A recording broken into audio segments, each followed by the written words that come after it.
Sebenarnya, ya dalam video ini gue pengen sharing ke kalian 3 solusi yang lu bisa terapin ya ke hidup lu, buat menghadapi krisis badai ekonomi seperti sekarang, ya. Ini pribadi gue terapin ke diri gue, ya. Jadi dalam video ini gue pengen bahas. Tapi sebelum itu, ya kalian itu perlu tahu data-data yang bakalan gue bagiin dalam video ini. Nah, yang kalian perlu tahu, ya, di saat rupiah itu melemah dan US dollar itu menguat, ini berdampak buat pebisnis, pedagang, UMKM semuanya di luar sana. Buat gue pribadi pun sangat-sangat berdampak, ya. Jadi kalau kalian tahu gue itu ada build sebuah platform namanya itu Content.com. Itu platform buat Clippers itu cari uang gitu ya. Jadi mereka itu bisa submit video dan video ini itu ketika dapat views mereka itu bisa hasilin uang gitu.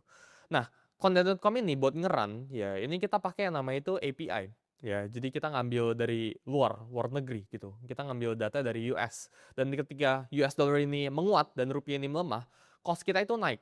Ya, jadi kita tahun ini ya, kita udah cost gue buat ngeran konten.com itu udah naik 11% ya, karena rupiah itu udah melemah 11%. Kita juga lihat ada data ya, pedagang tahu tempe udah mulai rasakan dampak pelemahan rupiah. Sebenarnya ya dalam video ini gue pengen sharing ke kalian 3 solusi yang lu bisa terapin ya ke hidup lu buat menghadapi krisis badai ekonomi seperti sekarang ya. Ini pribadi gue terapin ke diri gue ya. Jadi dalam video ini gue pengen bahas.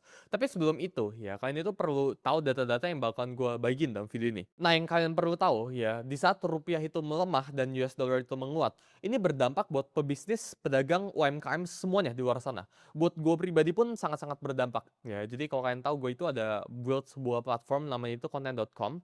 Itu platform buat Clippers itu cari uang gitu ya. Jadi mereka itu bisa submit video dan video ini itu ketika dapat views mereka itu bisa hasilin uang gitu. Nah, Content.com ini buat ngeran ya, ini kita pakai yang namanya itu API. Ya, jadi kita ngambil dari luar negeri gitu. Kita ngambil data dari US. Dan ketika US dollar ini menguat dan rupiah ini melemah, cost kita itu naik.